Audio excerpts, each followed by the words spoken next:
You are watching QTV News. The headlines.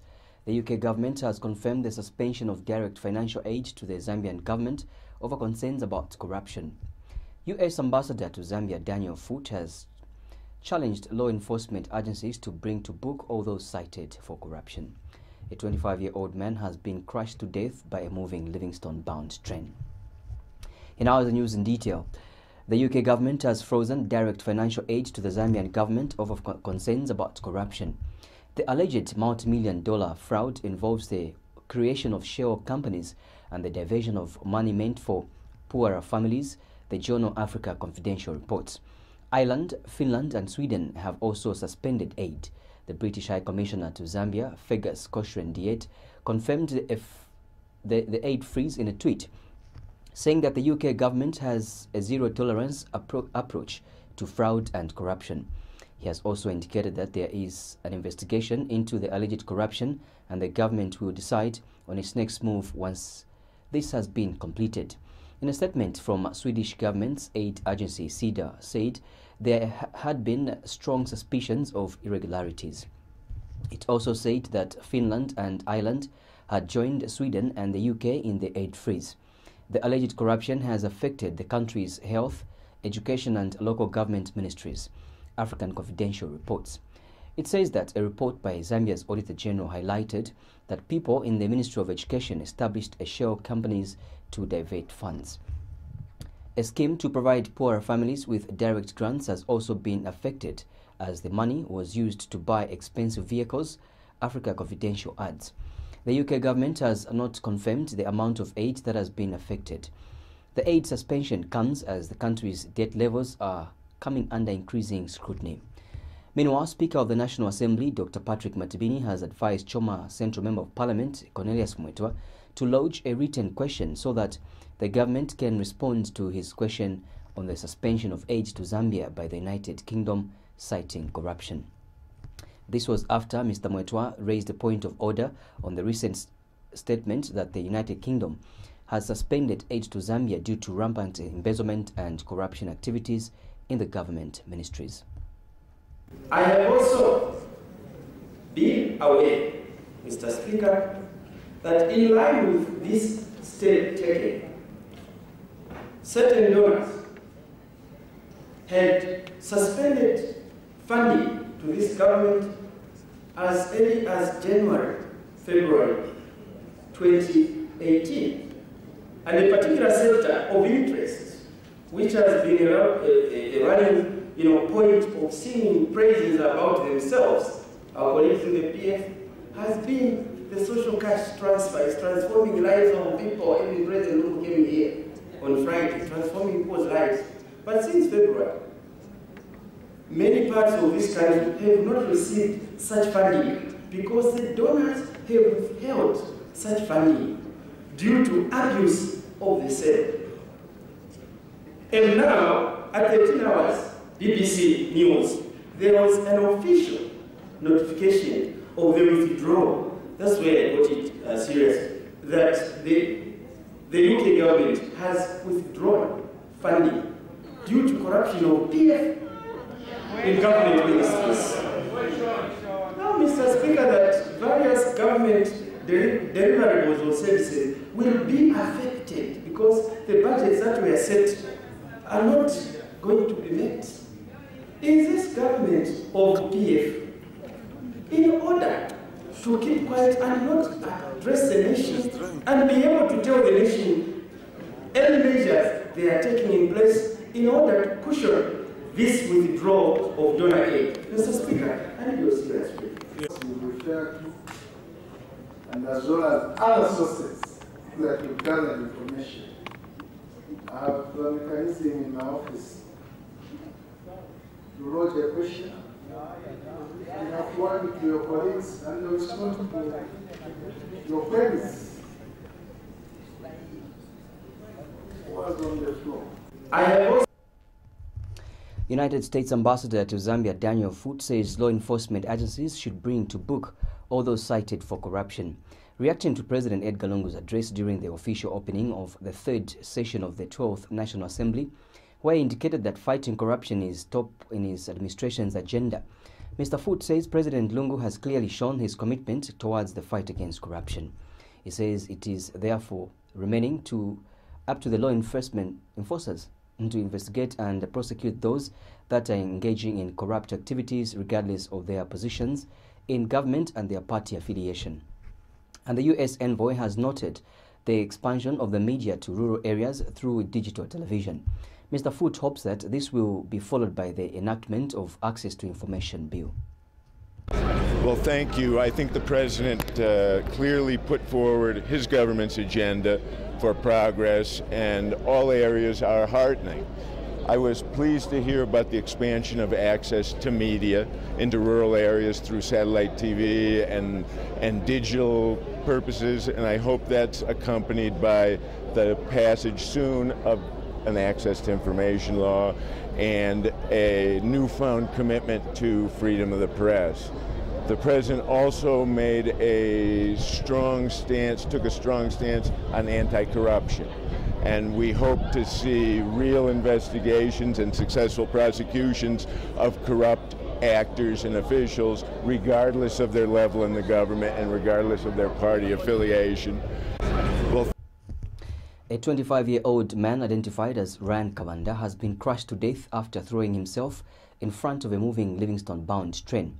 Police spokesperson Esther Katongo says the incident occurred early this morning around 7:10 hours at Kasmain rail crossing in Batoka. She says the deceased is suspected to be a mental patient. Ms. Katongo says the body of the deceased is lying in Batoka Hospital mortuary awaiting post-mortem. And in another development, police in Monza district of Southern Province on the 16th of September 2018 picked a body of a male person in his 30s which was found lying in the middle of the road at Kayuni area at 03:30 hours. Ms. Katongo says the victim was found with broken legs, bruised right side of the chest and a cut on the right side of the face. She says a Malawian passport was found in the victim's pocket, and police have since withheld the deceased names until the next of kin is found. Ms. Katongo has stated that investigations have since been launched to ascertain the cause of the death, and police are currently treating the case as suspected murder. Meanwhile, in Central Province, a female adult aged 66 of Mkwemba village, Chisamba district, was raped and strangled to death by unknown people. Ms. Katongo says the incident occurred between the 15th of September 2018 around 20 hours and the 16th of September at 06 hours at the victim's house. Zambia's High Commissioner to South Africa, Emmanuel Mwamba, has appealed for patience from families of the accident victims which happened in Limpopo province in South Africa. Mr. Mwamba says the remains of the accident victims will be flown to Zambia once all mandatory procedures had been completed. He says the process of identifying the deceased and conducting of postmortem has to be done. Mr. Mwamba says the bus service will fly into South Africa, a relative for those victims without relatives in South Africa, to help with identification. He adds that his office is working with the South Africa Road Fund to meet some of the costs associated with the critically injured and the deceased. And Mr. Mwamba says one person listed as deceased, Precious Moyo Shoko, is well and alive. He explains that it has since emerged that Ms. Shoko dropped at Bait Bridge for personal reasons before the accident happened later. Mr. Mwamba adds that another person feared dead but was not on the passenger manifest list is being traced. He further stated that of the 9 admitted to the hospital, only 3 were in critical condition. This is contained in a statement issued by First Secretary, Press and Public Relations at Zambia's High Commission in Pretoria, South Africa, Naomi Nyawali. The Foundation for Democratic Process, FODEP, says Zambia risks being squatters in their own country if the country's land administration challenges are not addressed. FODEP Executive Director Chimfwembe Mwenge notes that there is a golden rush for Africa's natural resources, Zambia inclusive, by people with money for the sole purpose of making multiple profits. Mr. Mwenge has told QTV News in an interview that while the country needs foreign direct investment, FDI, there is need for government to address land matters with the seriousness they deserve. He stated that a government needs to be cautious as it issues land for investment to foreign nationals so as to evade political or governance repercussions that may arise in future.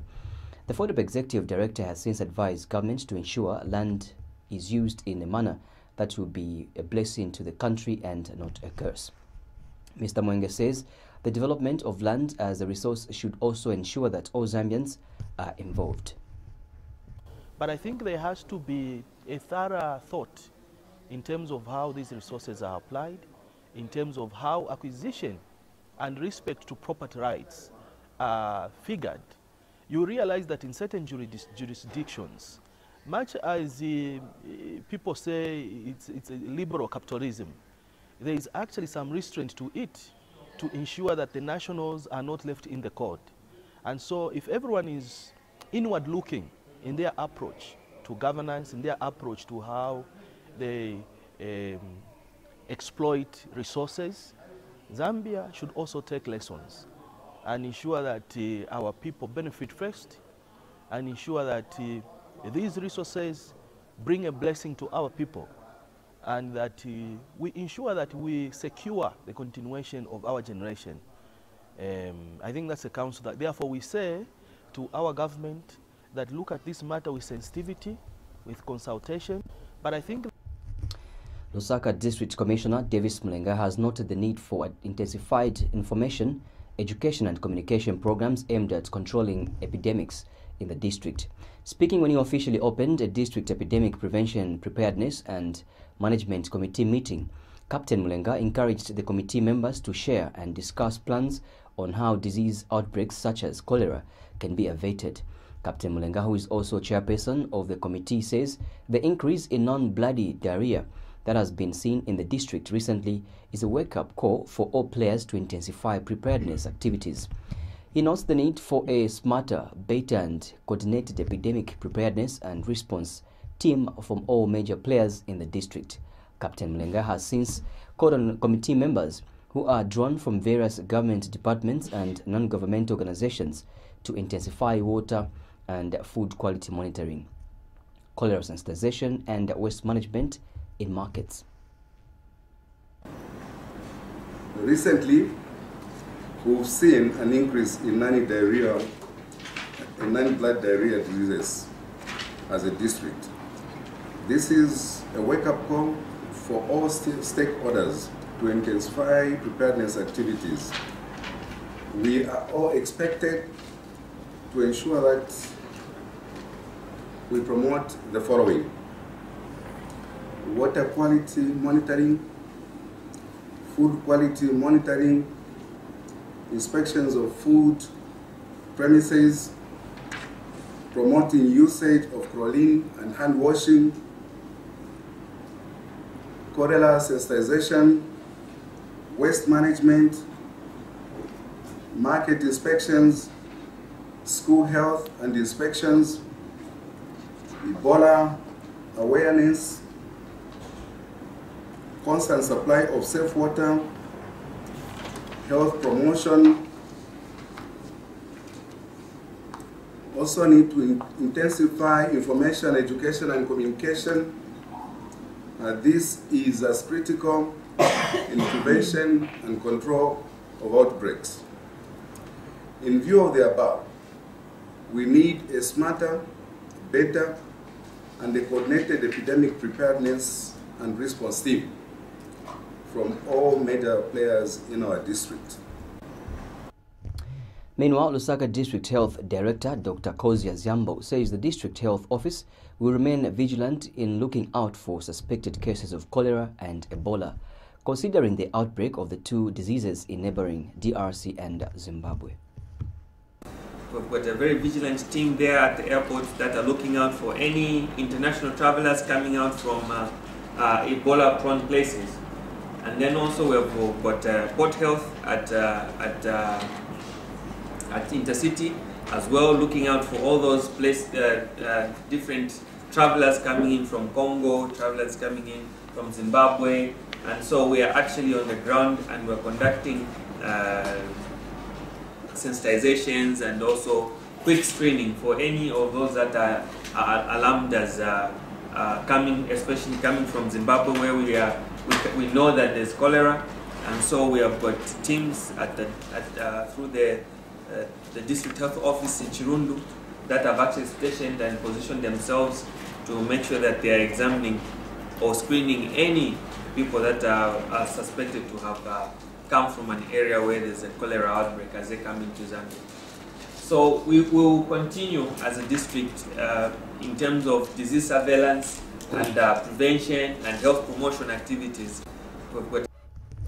Opposition United Party for National Development leader Hakainde Hichilema has called on the Patriotic Front government to immediately pay local contractors and suppliers of goods and services as opposed to giving preference to foreign firms. Mr. Hichilema says he is aware that local contractors and suppliers of goods and services have not been paid their monies for the services rendered to government. He adds that the PF government must find resources and pay local contractors before many of them lose their properties to banks which they offered as collateral. Mr. Hichilema has reminded government to give priority to local contractors and ensure that they pay them on time. Local Government Minister Vincent Mwale has revealed that government comprehensively insured all the 42 fire tenders with the Zambia State Insurance Company ZISC at 10 million kwacha each.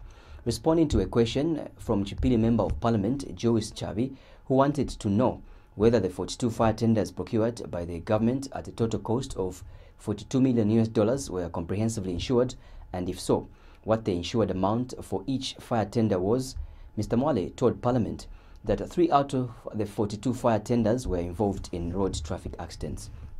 Mr. Mwale told the House that of the 3 fire tenders that were involved in road traffic accidents, one for Chililabombwe was badly damaged. He says the insurance process are currently underway at ZISC for the fire engine involved in road accidents. 10 million. You actually don't pay insurance company 10 million. The cover is worth 10 million, but they will charge you maybe $100,000. So that is not how it works. You don't give them 100% what the car is worth. So the premium is a different amount, the cover is something else.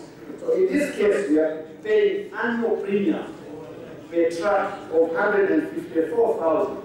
And the 10 million, the whole cover period is for 3 years, like I said earlier. So we are not expected to pay 30 million, which is 10 million per year, to cover a 10 million worth truck. So we are paying only $154,000 per year to cover 10 million quarter premium, because that is how insurance works. I tell you to speak. 10 million.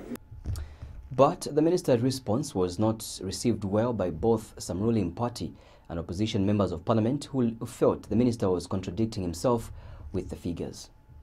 Mr. Speaker, these vehicles were bought at a cost of $40 million.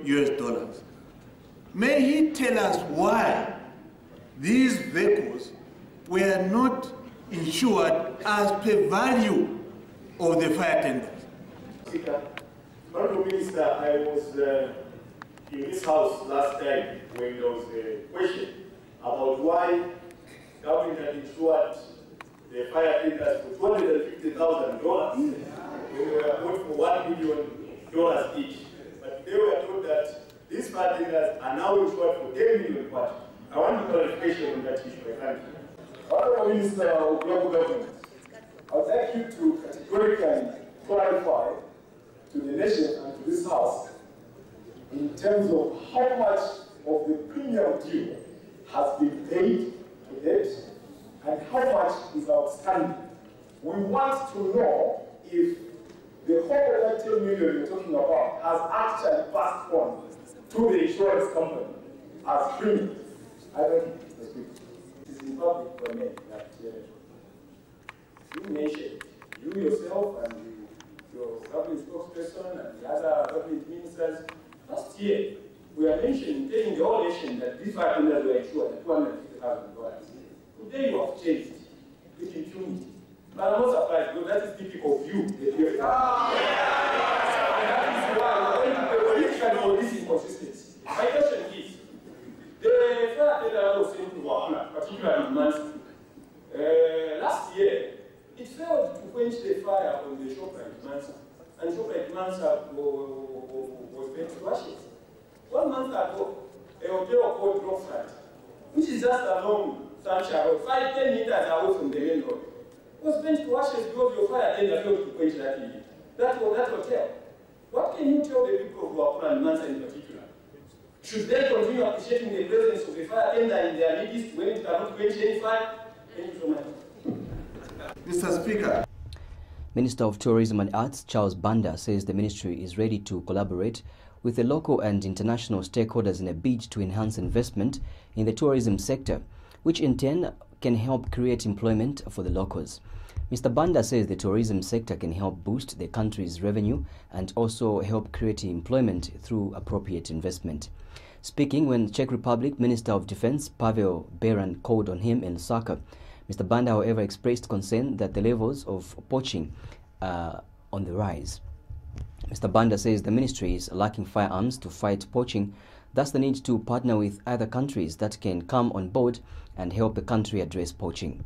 Meanwhile, Mr. Banda has called on the Czech Republic to consider revising the Memorandum of Understanding with Zambia in order to improve ties between the two countries.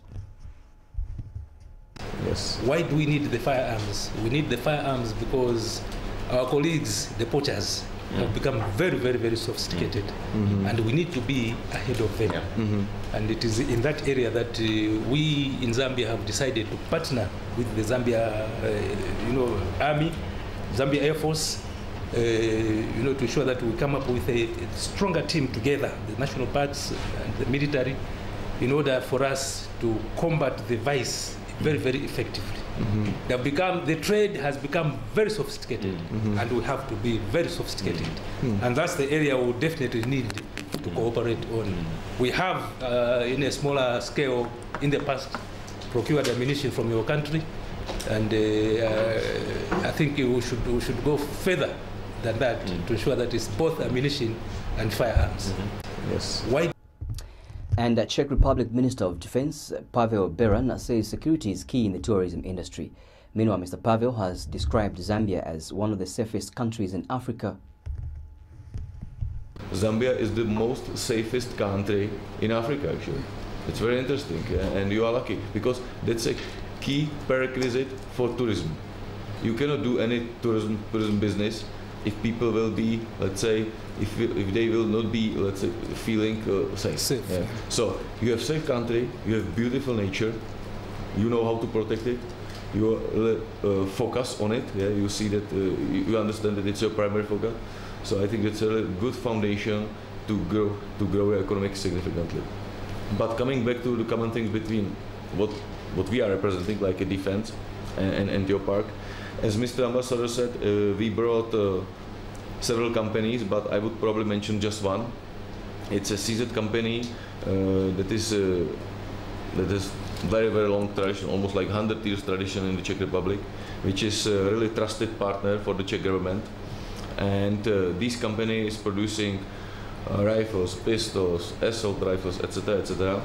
And if you don't mind, I would ask Mr. Kadlic to express his company just in 5 minutes. Yeah, because I think that there is national parks.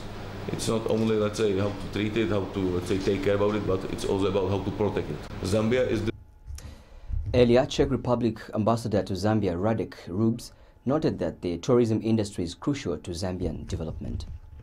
When it comes to tourism in Zambia, I also can see from my perspective that the infrastructure is crucial. Just to attract more tourists to come to Zambia, we need, or you need, but we are here to help as much as we can, simply to establish better infrastructure, better roads, even better accommodation facilities, or more accommodation facilities, say, just to simply bring more tourists. You also mentioned, Honorable Minister, about the wildlife. It's beautiful, and this is one of the greatest things what Zambia can offer to the world. And this is a small thing where I thought that we can combine what the Ministry of Defense is doing here. Of course, they were meeting other interlocutors, other partners here in Zambia, but apart from their main targets and objectives, there is one thing which we can promote here in Zambia, and this is the wildlife protection. We've got one representative of the company. They offer the firearms which are used very successfully in this part of the world, in Africa, with the guards of the national parks, and they simply can help you to protect the wildlife. This is so important because when you want to see more tourists, of course you need to protect what is attractive for the tourists. When it comes to Lusaka Province Minister Bowman Lusambo has reiterated his commitment to closely working with civil servants in the province to ensure effective service delivery to the people. The minister said this after he conducted impromptu visits to the University Teaching Hospital and Levi Mwanawasa Teaching Hospital on Monday evening. Mr. Lusambo was elated by the general situation at the two health institutions, which he described as good. The minister encouraged health personnel to continue working hard and being committed to the delivery of good and quality health services. More in this report. Lusaka Province Minister Bowman Lusambo has this time around made a twist to his usual early morning and daytime impromptu visits to quasi-government institutions. The minister has stormed the University Teaching Hospital and Levi Mwanawasa Teaching Hospital in the night at around 21 and 22 hours.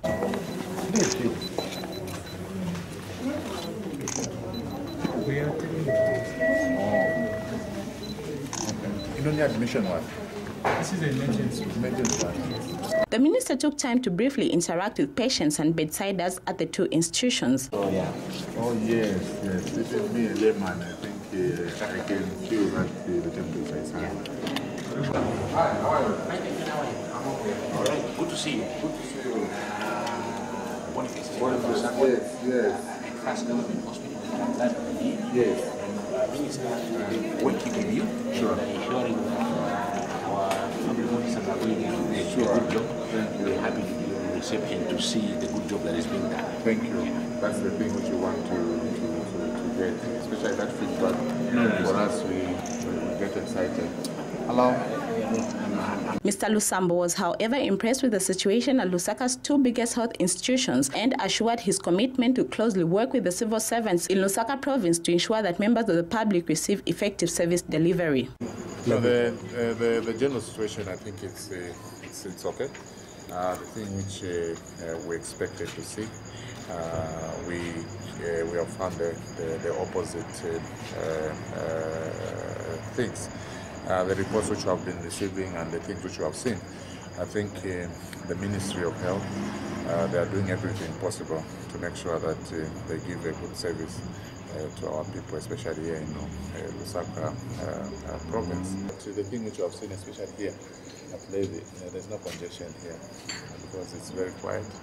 And we know that our men and women in the health fraternity, they are doing everything possible to make sure that they deliver to the expectation of the people. And Levi Mwanawasa Teaching Hospital Night Superintendent Misozi Mushinge assured the minister of the hospital's commitment to deliver effective health care service to the people. And we are trying our level best to give the good health care services. Sure. And then we thank the government for the expansion. Sure. It will help in the decongesting the hospital. Sure. But all in all, we are trying our level best. Earlier on in the day, Mr. Lusambo stormed Lusaka Water and Sewerage Company, where he urged the utility company to be effective in service delivery. If we mutulepito mufimu efintu ngawaya, fatamba nokulwala BP. Wamba ne efintu ati, is this normal? But because we're not patriotic to this country, everything is normal. But we are trying to help the people through our office, through your offices, as we are sensitizing them on national values, principles, ethics, and patriotism. Because abantu kuti mnabekala omuntu ayisa ashira payadi pamya nabamuleka tewatokera ku kanso bamupasa mapepa. Your people, are you sure? Kuzaba kufipwanya mami. tuzamba kuvipwanya because ngatatule stova tabakasambile. Nakaonga reporting for QTV News in Lusaka. The Jesuit Center for Theological Reflection has described the revised minimum wage for domestic workers as a drop in the ocean because it does not meet the prevailing cost of living for a family of 5. The cost of living for a family of 5 living in Lusaka currently stands at 5,000 kwacha 400. JCTR Executive Director Father Emmanuel Mumba says the increase of the minimum wage from 522 kwacha to 993 kwacha for domestic workers and others is too little for those living in Lusaka to have 3 meals in a day. He has told Q News in an interview that much as the JCTR appreciates government efforts to improve the living standards of people, more still needs to be done. Father Mumba says going forward, the JCTR expects government to reconsider the announced minimum wage.